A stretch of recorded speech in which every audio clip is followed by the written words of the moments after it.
सीमा पर अचानक मचा हड़कंप। भारतीय जवानों ने तान दिए हथियार। युद्ध जैसे बन गए हालात। भारत बांग्लादेश बॉर्डर पर भारी बवाल। बीएसएफ ने पत्थरबाजों को दौड़ा दौड़ा कर सिखाया सबक। बीएसएफ ने बांग्लादेशी सेना की कर दी गर्मी शांत। हुई पत्थरबाजी, 8 बार चली गोली। भारत और बांग्लादेश के बीच करीब 4000 किलोमीटर लंबी सीमा है। एक ऐसी सरहद जिसे कभी दोस्ती और भरोसे की सीमा कहा जाता था, लेकिन आज उसी सीमा पर तनाव की आग धधक रही है। असम से लेकर पश्चिम बंगाल तक बॉर्डर पर माहौल गर्म है। सीमा पर जवान आमने सामने हैं, बंदूकें तनी हुई हैं और पिछले 3 हफ्तों में कम से कम 8 बार गोलियां चल चुकी हैं। जी हां, 1 नहीं, 2 नहीं, 8 बार।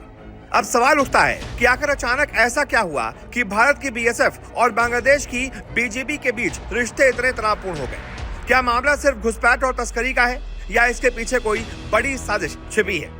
आज इस स्पेशल रिपोर्ट में हम आपको बताएंगे कि बॉर्डर की वो इनसाइड स्टोरी क्या है जो शायद आज तक आपने कहीं नहीं सुनी होगी।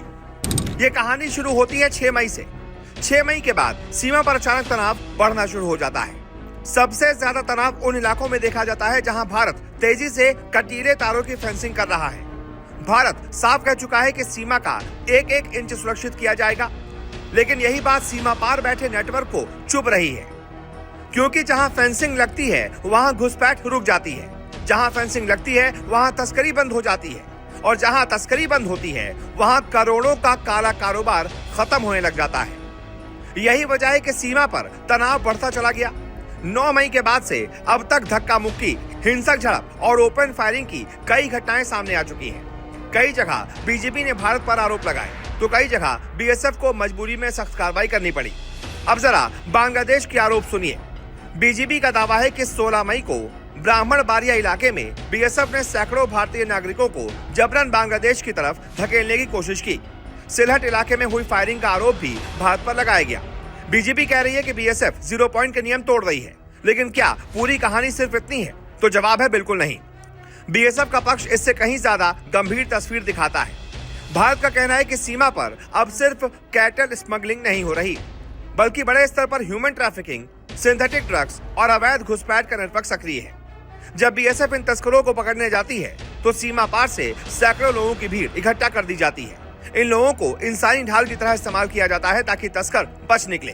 कई बार तो हालात इतने बिगड़ जाते हैं कि बीएसएफ जवानों पर हमला तक कर दिया जाता है, उनके हथियार तक छीनने की कोशिश होती है और ऐसी स्थिति में जवानों को मजबूरन जवाबी कार्रवाई करनी पड़ती है। लेकिन दोस्तों, इस पूरी कहानी का सबसे बड़ा खुलासा आप सुनिए। अगर बांग्लादेश पूरी तरह से निर्दोष है, अगर वहां से कोई अवैध गतिविधि नहीं होती, तो फिर खुद बीजेपी को अपने गांवों में लाउड स्पीकर लेकर क्यों उतरना पड़ा? जी हां, यही वो सवाल है जिसने पूरी कहानी का रुख बदल दिया है। ब्राह्मण बारिया और सीमावर्ती गांवों में बीजेपी खुद मेगाफोन लेकर लोगों को चेतावनी दे रही है। कहा जा रहा है कि अवैध तरीके से सीमा पार मत करो, ड्रग्स और तस्करी से दूर रहो, वरना जान जा सकती है। अब सोचिए, अगर सब कुछ समान था तो ये चेतावनी क्यों दी जा रही है? दरअसल ये अपने आप में बड़ा संकेत है कि सीमा पार से अवैध गतिविधियां लगातार चल रही थी और अब बीएसएफ के सख्त एक्शन से पूरा नेटवर्क हिल गया है। भारत ने साफ कर दिया है कि सीमा सुरक्षा पर कोई समझौता नहीं होगा। बीएसएफ अब सिर्फ चौकसी नहीं कर रही, बल्कि हर उस नेटवर्क को तोड़ने में लगी है जो अवैध घुसपैठ और तस्करी के जरिए भारत की सुरक्षा को चुनौती देता है।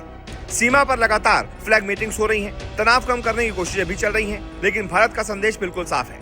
दोस्ती अपनी जगह, लेकिन देश की सुरक्षा सबसे ऊपर। आज का भारत वो भारत नहीं जो आंख दिखाने पर चुप बैठ जाए।